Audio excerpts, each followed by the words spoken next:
I was in high school, my dad and I made a huge ice skating rink in our backyard so that we could charge people to go ice skating. Why did I do that? I don't know. I just thought it would be really cool. He taught me how to read the stock market pages because there was newspaper on the ground, and we built this ice skating rink. We live in St. Louis, Missouri. That's where I'm from. So we ended up having a square foot, like 2 by 2. I mean, really small because nothing else froze, and we killed all of my mother's azaleas, like every one of these beautiful bushes. But it was sort of my first foray into starting a business. I went to college. I studied communications at Northwestern University, and after I finished, my dad had really high cholesterol. There's sort of a theme here. So I was like, that's it. I have to make desserts that he can eat, because he used to eat those great Entenmann's brownies, and they all had really high cholesterol. And this was in the late 80s. So what I did was I took the recipe that my mom had for brownies and oatmeal cookies, and I developed no cholesterol brownies and cookies and called them Becky's No Cholesterol Delights. I modeled them after Mrs. Fields. I studied everything Mrs. Fields had done because she was the cookie lady back then. For those of you who remember Mrs. Fields, she was the man or the woman. And there was also a famous Amos, but that was it. Nobody else was doing it. So I went to an industrial bakery, and we actually wrote to Entenmann's. We wrote to Entenmann's and we said, why don't you come up with a no cholesterol brownie and cookie? And Entenmann's wrote us back. I should have saved the letter. And it said, there'll never be a market for no cholesterol desserts.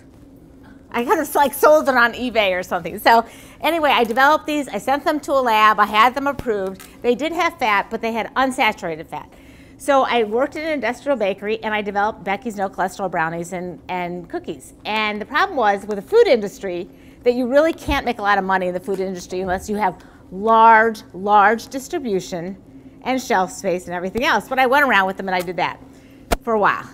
He had no cholesterol brownies and cookies for a long time. He really liked those. My husband also liked those because that was great.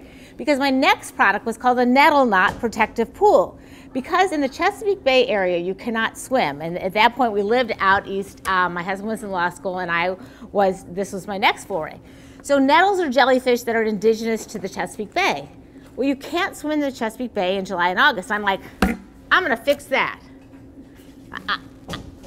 And I think it must be my hard wiring, okay? That is probably part of this. So my dad and I, again, he has a day job. He's a lawyer in St. Louis, Missouri, by the way. So we invented a big net that you could swim in so you wouldn't get stung by jellyfish. And it looks like a cup. It had sides, and you would open it up, and it had floats. And it would pop open, and it would disperse the water in the jellyfish, and it had a bottom, and then all the water would come back in, but the jellyfish couldn't. So what was so cool about this was you could swim jellyfish-free in your Nettle Knot Protective Pool. And I went to sailboat shows, and I went to other motorboat shows, and I would jump in the water, and everybody else was like sweating, and there I was swimming. It was very cool. Problem with that business was it was hard to make a lot of money. They cost a lot to make. We didn't get the profit margin, and at the same time, because there's no such thing as an original idea. Just remember that. There is no such thing as an original idea. Laura Corrett spoke for us at one of our Women Business Leaders Breakfast series at Chatham. She said, do you know how we got Giant Eagle gas stations, the get-go? I'm like, I'm sure you did a huge... She said, no, we did no market study. We did no analysis. We did nothing. My uncle was in St. Louis, Missouri, and there was a Kroger's. He calls my dad. He says, Dad, David, here's the deal. I'm in this parking lot. In this parking lot, they got gas stations. Giant Eagle needs gas stations. That's how they got gas stations. So people take other people's ideas and use them. And that's a little bit what we're going to talk about in terms of risk. So that idea didn't really work because somebody else came up with a smaller one at the same exact time. That was tinier. So we moved to Toledo, Ohio. My husband took a teaching job. He's a law professor. He teaches law here. So I had a child. Our first daughter was born. She was colicky from the moment she was born, and she's still screaming, and she's 23 years old. Okay, she's one of those. I mean, what can I say? For those of you who know me, you know her, you know it's true. But she's a great kid. So we moved there. She's 2 months old. He's like, bye-bye. I'm like, oh my God, what am I gonna do? So I had seen parent newspapers in other cities, and they existed. This was 1991, and there was no internet.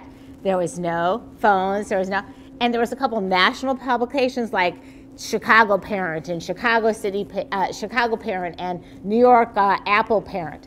So I thought, I gotta start a parent magazine. I got to do this here in Toledo. I don't know anything about raising kids. I mean, here I have an MBA, and nobody gave me the book for parenting, and I have no family here, and he's gone. Like, he had a great life. He's like, see ya, bye. And this child is screaming nonstop. I mean, it was so awful. So I met another woman. She had a really great life until she met me. That's what I tell everybody. And we ended up going into business. Well, I convinced her to. And she said to me, look, if you can go out and sell a couple ads for this parent magazine, I'll do it with you. But I don't think you can do it. Which is the first sign for somebody who's willing to take risks, because you got to go out, you got to sell. And all of us really need to think about, even if you're not in sales, in some ways you're selling every day. And it's risky because you're putting yourself on the line. And a rejection is a personal rejection, which it really shouldn't be, because you know what? They might just not want your product or service. But we as women take it really personally. So I said, okay, make me a little brochure. I went out with a brochure because then nothing was electronic. And I went to the largest hospital and I said, here's what I'm going to do. I'm going to make this great parent newspaper. It's going to have calendar events, everything local information. I'm going to distribute 50,000 throughout the city. Will you buy an ad? And so there's a long silence, because here's what women have to do that they don't do. They don't shut up. We just keep talking and talking and talking. And when you take risks and you ask for things, one of the biggest things is we need to listen. We don't listen. So I said, here's what I'm going to do. Here's my product. Here's where I'm going to distribute it. Are you interested? Quiet. Because they have to say something. And she said, this is kind of interesting. I like the target market. I like the niche. In the 1990s, there was more money than God in the 1990s for those of us who were in business then. She said, I'm not going to just buy one full-page ad. I want to buy the back cover for a whole year. I'm like, yeah! So I went back to my partner. I said, okay, let's do it. She's like, I think that was luck. So anybody who takes any risky behavior knows that there's no such thing as, I'm like, okay, no, those are fighting words. So I went out and did it again.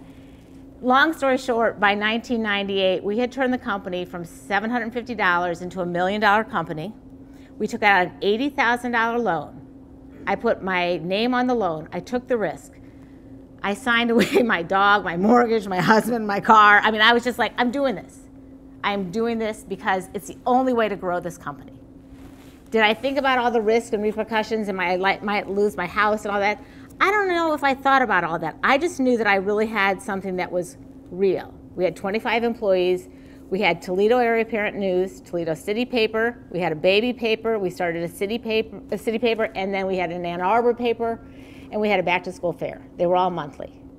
We were making $1 million. We were grossing $1 million, and for those of you who are in business know that grossing is not netting $1 million. That's why I still have a day job today. And in 1999, what happened was my partner and I needed to have a divorce. She stopped thinking the way I was thinking. Our ideas on business were different. And I had to take the risk to get out of that business because I love that business. It was like my baby. But here's the other thing. When you take risks, you also have to take calculated risk. And I knew the internet was on the way. Things were changing. I could not work with her anymore. I was going to buy her out, but we had the company valued, and it was valued at X. She said, no, it's worth 3X, because everybody gets hubris because they think everything we think everything we do is worth so much. And you know what? It's not. I mean, what did I have? A few computers and accounts receivable? I didn't even own printing presses. For my good friend Tracy Serto here, she was smart. She has Pop City, and it's all virtual. Yay, Tracy, raise your hand. If you don't go to Pop City, you've got to go to Pop City. But she didn't even have, computers, which it's like cars. You take them out of the box. But I knew I had to get out of the business at all costs. I took the risk of not having that future income stream and the security and losing the title. I was the publisher. That was really cool. And the essence of who I was. And that was a huge risk. But it was a calculated risk because I knew that I could not stay in that business any longer, and I knew what the future of it held. The good news is I sold my half of the company. I got a little bit of money. I put some money away for my kids, but not a lot. That's why I'm still working today. And she's still running them, which is really important because none of us are indispensable. Any entity should continue to run without any of us there because we should be able to have somebody else come in and train them and work with them so we can go on and take other risks. So I give you that background because I think I'm a person who's taken a lot of risks in my life. but I think they've been calculated risk as well. So I'm going to talk a little bit more about a few other basic things, and then we're going to have a discussion. Okay. First of all, what do you think about this study? This says women with much more testosterone take risks, and a lot more risk than women that don't have testosterone. So the one thing we could all do is ask Vonda to just shoot us up with testosterone today, and we would be great, okay? Let's ask her if she'll do that. Somebody go get Vonda. There was a study done with a bunch of MBAs at a university, and what they asked everybody to do was to continue to take and exhibit risky behavior through a gambling process. And as you went further and further along, who dropped out, who continued to go along, you had to put some money into it. It wasn't going to break the bank. Then they swabbed everybody's mouth, who went all the way up. And the people with the most amount of testosterone, the women, were the ones who went further. They're also the women who went into finance, because they had the brain to do that and were able to take on some of that risky behavior. So I think when we think about risks, though, and when I think about risks, I think about calculated risks. A lot of times when you read in the media about risk, you're reading about risky behavior. You know, and I wanted to really differentiate that, and I think that that's important to think about. So when I talked earlier, I talked about why women aren't making it to the top. I'm going to talk about a few things that I think are important, and this gets to taking risks in life and health and in business. Women, if you own companies, you're not borrowing, you're not hiring enough people, you're not growing your companies, you're multitasking. And this can apply to if you're in a company, and I call those of you who are in companies intrapreneurs. You think and act entrepreneurially within the confines of an existing organization. If you're a PNC or if you're at UPMC, don't tell me that you're not an entrepreneur. You have projects, you have budgets, you might have staff. You got to do something really great today, and what you did today is not going to be good enough for tomorrow. So that really, in some ways, is an entrepreneur, and there is no guarantee that you're going to be here tomorrow. That is an entrepreneur for you. Now, you might not have an SBA loan, but you're sure acting entrepreneurially, and that's the Google model. Entrepreneurship, Steve Jobs came out with that in 1984. He said, I want everybody in my company to think and act like an entrepreneur, and I'm calling you intrapreneurs, because I expect you to have that kind of brain power, and I expect you to take those kind of risks. So here's the other thing about women. Women have lower confidence in regard to their careers, and a lot of the studies that I cite are all ones that if you want the data and the links, I'm happy to give to you. These are not things I'm making up, okay? So I'm not just saying that we have lower confidence. These are studies that have been done. Men are more confident across all age groups, with 70% of men from this study having high or very high levels of self-confidence compared to 50% of the women surveyed.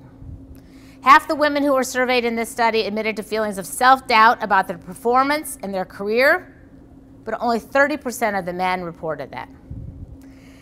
This is great. There's a job that was open, and in this study, 20% of the men said that they would apply for this job even though they weren't prepared. They're like, it's a job, I can do that, even though they could not do it. They didn't. Only 14% of the women said they would. I got to get more ready for it. I mean, how long are we going to get ready for it? You know, are we going to just take our whole lives to get ready for it? Like, sometimes you just have to do it. So women are overly modest. Men will take public credit for everything, even if they haven't done it. I mean, honestly, right? So here's the thing. I'm at Chatham University, and I realized when I first got there, this is a very big campus. I mean, it's small but big. But there's 300 people. So I started to send what I had done to our president and the vice president, because if I don't tell them what I've done, who is going to tell them what I've done? And you might have quarterly reviews and all that kind of stuff, but, you know, and I'm not telling them every day, but every few weeks if something big came up, I told them what I did. Because if I don't tell them what I do, who's going to tell them what I do? Women do not ask. Women fail to get promoted because they fail to step up and apply. They think they're not ready, or they think they'll be asked for that job. Men will ask for any job there is and ask for an increase in salary, even if it's not really due. So the next time you negotiate your salary for anything, don't accept what they say. Women make $500,000 less over the course of their lifetime because they don't negotiate their first salary. And every other salary is based on your first salary. So if somebody says $100,000, wouldn't that be nice? You say, I'm going to think about it. And then you shut up. Just stop talking. And you go home and you think and you talk and you think. Because if they really want you, they're not going to offer the job to somebody else. And if they do offer it to somebody else in the 24 hours that you say that you need, do you really want to work there anyway? I don't think so. Take time and say, you know what? I love that job. That's a great job for me. I would be the perfect person and I will help your company a lot, but I can't do it for less than 120. And they'll say, oh, no way, no way, no way, no way. But you know what? Maybe I could do 110 because the companies expect you to negotiate. And I never met a man that didn't negotiate his salary, ever. Now, when I was saying this earlier, it's really true. It's hard for me to practice what I preach. I can negotiate for my kids. My daughter was in the hospital. I got her everything she needed. You know, I was just like, when my parents need things, my husband, no problem. My dog, I have a diabetic sick dog. I mean, that dog is so well cared for. The people at the vet are like, oh, it's your dog. But for me, it's a lot harder. Now, I'm getting better because I'm practicing. And some of this you just have to practice. A really good friend of ours, her name is MJ Tossi, she teaches negotiation, and she has women go through a negotiation gym. And it's really an asking and taking risks gym. So the first week you go out and ask for something really easy. So I went to the dollar store and I asked for a discount on some, like a table that was dented. I'm with my daughter and I like this table and I thought, I'm gonna try this, but I want 10% off. Like I'm gonna have to go fix it. And so I said, I like this table, but I want 10% off. And this was to a sales clerk. My daughter said, Mom, you can't do that. I'm like, get over there. I am working on my negotiation gym. I don't want to hear from you. Like, go, go, go, go. She's like, she was mortified. I was like, go to the car. So the lady said to me, you know, ma'am, we never do discounts, but I'll ask the manager. Well, sure enough, she came back, and the manager's like, sure. Right? The sky did not fall. Nobody died. I mean, you know, and that, I mean, and that seems so crazy to think about it, but the risk involved in that. Then the next week I did something harder, and the third week I did something much harder, which was asking my boss at that time for something I really needed. And it wasn't actually money, it was more vacation time. So when I got on the phone with her, I said, I need to talk to you. She's like, oh no. Because she immediately thought I was gonna leave, and I was like, oh, this is great. I should have asked for everything. I was like, I need a new office, and what I really asked for was, I said, look, I need to take a little bit more time. I'm not asking you for additional money now, but I really, she's like, oh, shoot, that's fine. I'm like, oh, great. So here's the thing. Sometimes when you ask, and you know what? If she had said no, I could have taken a no. We have to be prepared to take no's if we're going to take risks in our lives. Women tend to blend in too much. You go to great lengths to avoid attention, and we remain silent. And all those things together really make it so that those of us who are really skilled, I mean, look at more women are graduating from college now. More women are getting graduate degrees. Women are so bright, we're so able, we're so competent. But if we don't use some of this bravado and take risks, we're not going to go forward. And the numbers that I quoted earlier, the 15% of all women who are in the boardrooms, 16% who are in the C-suites, I mean, we have to get women in those places of power, and the companies who have more women do better. And companies can be hospitals, banks, I mean, it's comprehensive. And so bringing women in, plus we deserve to be in those jobs. We're really good at them. And one of the studies that I read said that when women are in some of these companies, they tend to make the men in the companies take less risky actions. So there was one study that was done that a woman who was in a boardroom with a bunch of executives, and they were about to sign a huge deal. She said to the president of the company, can I just talk to you outside? And he's like, yeah, but this is not a great time. She said, I need to talk to you outside. She said, there's something that smells wrong with this. Women's intuition, female intuition. He's like, no, no, no, it's fine. She's like, no, I am telling you, this is a huge deal that does not feel right. There's something wrong. I don't trust this guy. There's something wrong with this. So the president was like ballistic, and I read through the whole study. He's like, fine. All right, we'll take 24 hours. We'll do some additional research. Guess what? She was right. There was like a terrible skeleton in this company's closet. I mean, I'm sure all of us have had those moments where we've gone, you know, this doesn't feel right. So these attributes that women can bring to any sort of workplace are really important, but we have to get ourselves there. So what I wanted to do was to talk about a little bit about what happens when we take risks. So, and this is the health side, is a very complex psychological process is cued whenever we access a potential risk. So you'll be thinking about a risk. When I had to sign this bank loan, I mean, I'm sure this happened to me even though subconsciously maybe I just like threw it away. And what happens is a kind of cost-benefit analysis occurs, and you compare outcomes against likely costs. And this is something that women across multiple studies approach much more conservatively than men. And when we fear that an outcome is going to be negative, especially negative financially and professionally and emotionally, we usually avoid it. So a risk will come up, a psychological process is cued, and it's, you know, we'll get Vonna to explain the brain cell thing. I mean, you know, I don't know that stuff, but I know what happens is we automatically go into this mode, and then if we see any kind of fear of negative consequences, of professional consequences that are bad, of emotional consequences that are bad, we shut it down. Now, how can we overcome some of those innate feelings? They just happen to be what we are. That is some of what makes women women. That is why women also, I think in some ways, probably are the ones that are the people that have babies. I mean, if men had to have children, we would not exist as a race. Am I correct? I'm correct. There's no way they could go through all that. There's just no way. There's no way. And so I think we do some of that because we have been bred and taught and to be very careful in many, many ways. And so I think what happens is these are the fears that I see as I work with women, and then these are what the studies show. Women fear negative outcomes. They fear that their credibility will erode. They fear losing a job. They fear being the center of attention.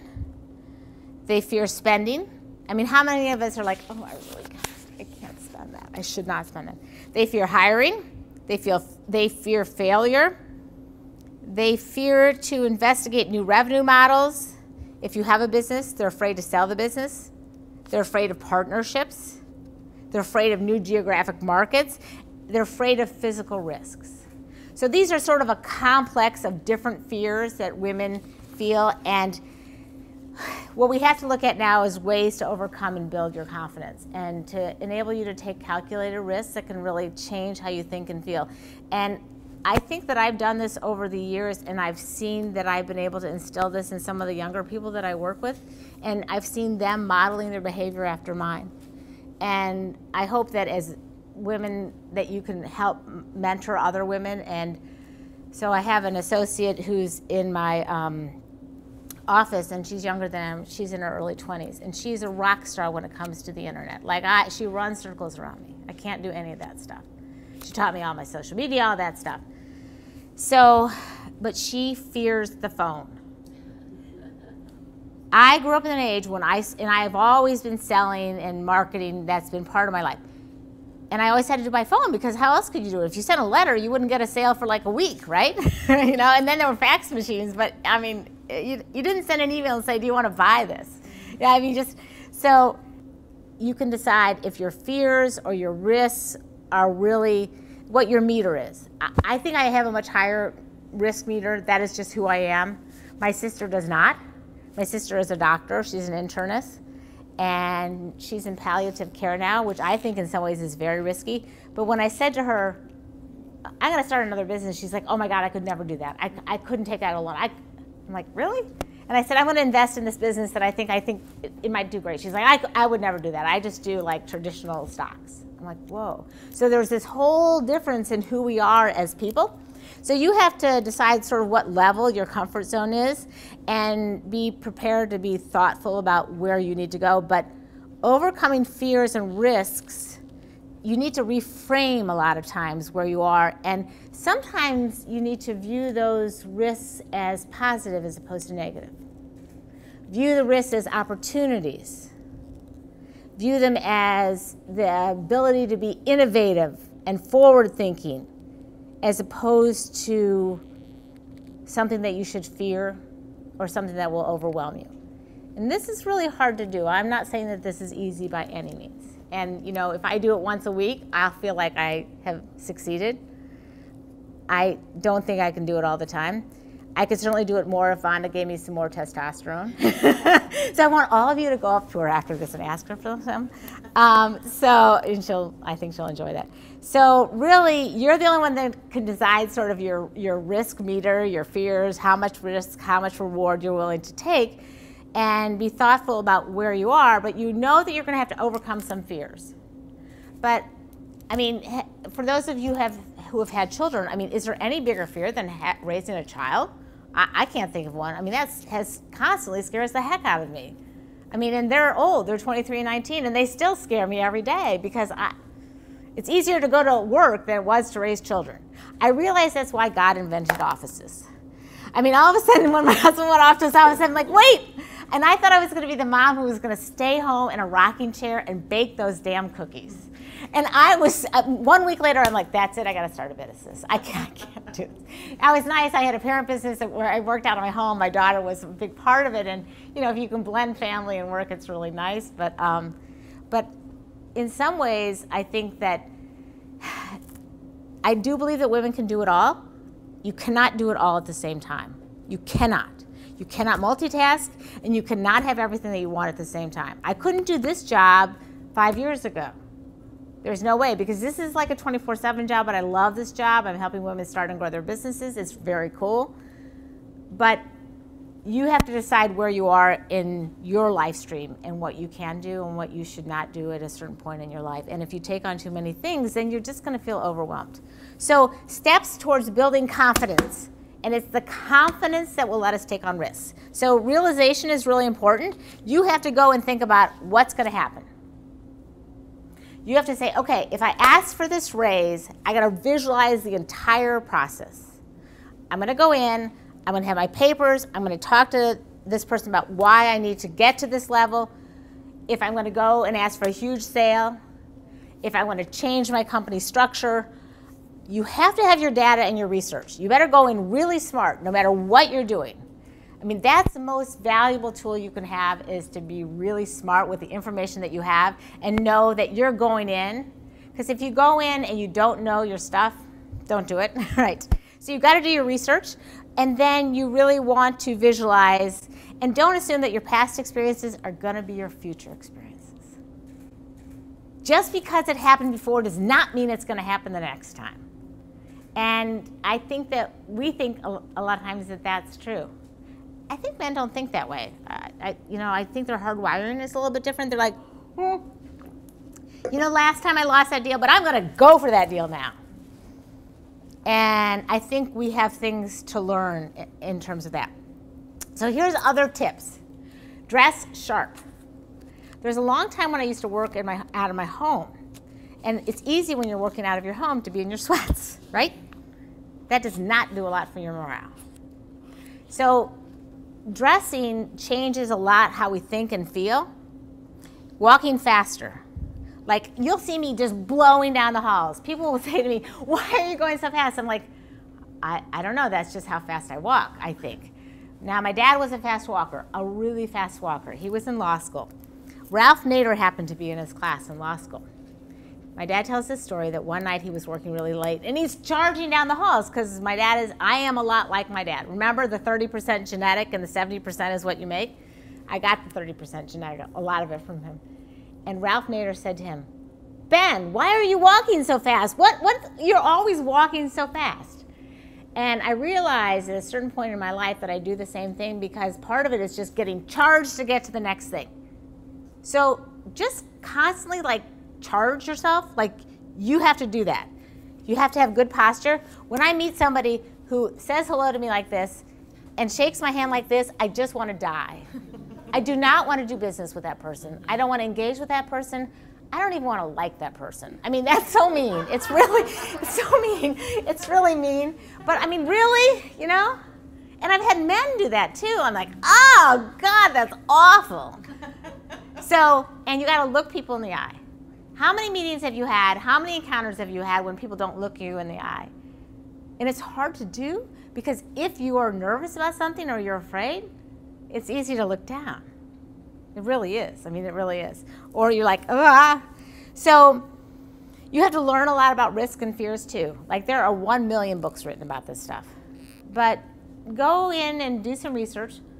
Find out about what risks really are similar to the type that you feel in your area, your field, whether it's personal risks and you want to do something and change your life personally, your family, your husband, your kids, or it's a professional risk. And you want to talk with people. I'm a firm, huge believer in mental health support. I mean, if you have an ear infection, you go to the friggin' doctor. But if you have problems trying to decide something major in your life, people are like, psychologist, I'm like, come on already. We have wonderful people who are doctors in the world, wonderful psychologists. Use all the resources available to you with professionals to help you work through risks because that's what they're there for. And if you have weaknesses, figure out what they are and accept them and try to work through them and use whatever tools you need to work through them. You know how I feel about exercising. You got to do it every frigging day. And you got to do it in the morning too. I mean, if you can. If you can figure out how to do it in the morning and wake up in the morning, literally at 6 o'clock, I was on the damn exercise bike finishing my notes. Now, I know that is really crazy, but if I don't do it, it never happens during the day. And it also helps me work better and feel better during the day. And I never really thought I believed that until I started doing that. All right, ask and negotiate. And then learn how to manage the risks. So a lot of people also will conserve cash forever. Women in business tend to do that. If you keep holding on to your cash and you don't ever spend it, like, why do you have it? I mean, really, you gotta right, Jackie? Spend that damn cash. I mean, if Laura Shapiro didn't spend her cash and buy all these gas stations, Jackie used to work at Giant Eagle. I mean, where would you be? She's a $10 billion company, Laura Shapiro is. And she's gonna be a $20 billion, but you better believe she's leveraging her money. It does not do a lot of good to sit in the bank. And maybe professionally or personally, you need to get a new degree. You need to take a blank. You need to work with a trainer. Okay, well, go do it. I think some of this hit home to me personally, and some of you know this, but this summer my mother-in-law, a very active 77-year-old woman, great shape, doing great. The only thing that was wrong with her was 2 years ago she had breast cancer, and she just did radiation, just a small amount. She was a nurse. If she had started in my generation, she would have been a doctor. I mean, she was that good, that competent, that smart. June 15th, she had a full checkup. Everything was fine. July 1st, and this was from her breast cancer, her follow-up. She lives in Chicago. That's where my husband's from. And June 15th, everything was great. July 1st, she's like, I don't feel good. July 15th, she's like, I really don't feel good. Now, she's a nurse. Those of you who are in the medical profession know that unless there's a lot of blood involved, or you're falling on the floor, you don't really go to the doctor and she had 4 boys, right? So, I mean, she needed real blood to think. So July 15th, she's like, that's it. I don't feel good. I'm just going to the doctor. Well, it turns out, tragically, she had acute leukemia. I mean, really bad. Really bad. 2 forms, AAL and AML for those of you. And she passed away August 2nd. And this is a woman who, I mean, she's 77, that's a new 50, am I right? And it was such a shock to all of us, and we went back and forth. And my sister, who is in palliative care, is the one who said to me, go, you don't have much time. And I realized through that experience, and I'm realizing it now too, that there are no guarantees on time. I mean, this is a woman who, she had planned her husband's and my father-in-law's 80th birthday, which is in October. I mean, she was like, she's there, she is with us. And all of a sudden, she was not there. And I think there's no guarantees for any of us. So some of the risks that you need to take or should take are ones, I'll get to you in just a sec, are ones that, you know what, could change your life in so many ways. And I think for her, when I think back to honor her, one of the things I wrote in one of my director's letters, and if you can sign up for our newsletter, my website is there. In my last director's note, I wrote about one of the ways I was going to honor her was to not multitask as much as I say that we don't, because I don't, and she never did. She didn't even have a cell phone that she used. When she cooked, she cooked. When she read, she read. She didn't care about baking all that nonsense. She used to have all these great magazines. She worked. And she never missed a party. She always told me that there's so many reasons to celebrate. Always go to all of them because there's always sad stuff all the time. So I think the combination of all those things and realizing, you know, if I don't take risks now in certain things, when will I? So I just impart that to you because it was one of those big things. So the only advantage risk has over you is fear. Risks and fears are the excitement of life. They can make life more interesting, and they can dispel boredom. Fear of taking risks can turn a hero into a coward. Fears of taking risks can turn a hero into a coward. And so you need to really think about that. And fear of actually living the life you deserve will end up driving you into a really secluded place.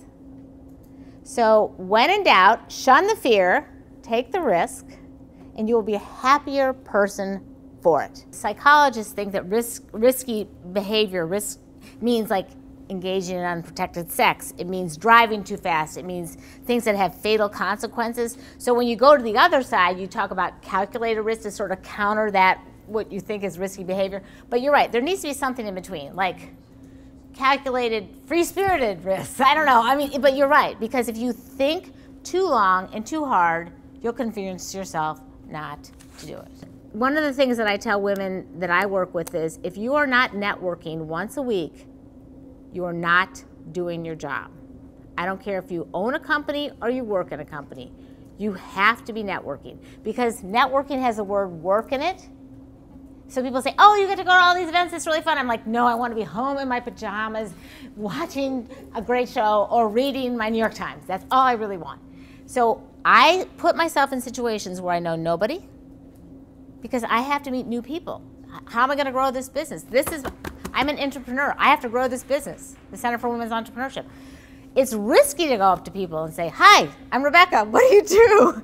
You know, or hi, I'm Rebecca, I don't know anybody here, will you help me out? So part of it, I think, is you're right. You have to put yourself in positions where, again, don't think about it too hard, because then you're just going to be like, really? But risk is really a part of life, and I think women are more afraid, and this was another study that came up, to look stupid. We are afraid to look stupid. And, you know, so you need to figure out how you're going to increase your risk tolerance, and sometimes you have to be ready to fail. Like, accept the fact that sometimes you're going to fail. You will fail. And I don't think any of us like that. Like, women don't like to fail because we like to control everything. But you might fail. And I think something else is become more risk aware. So start looking at the opportunities to take risks. I mean, think sometimes we just have blinders on. Like, I would never apply for that advancement job. I'll never start my own company. I'll never change my family and life situation. Well, maybe you really need to. You really need to. And so that's important. And I think risk-taking can really make you happier. I mean, that's sort of what life is made of. And indeed, life is really short, as I just recently found out, to live too comfortably. I mean, comfortable is good, but comfortable is a little boring. It can be boring. So, and comfortable can really be nice too. I mean, there's days when I'm like, I am so glad I'm not doing anything. I just want to sit here. So I think it's that really fine balance.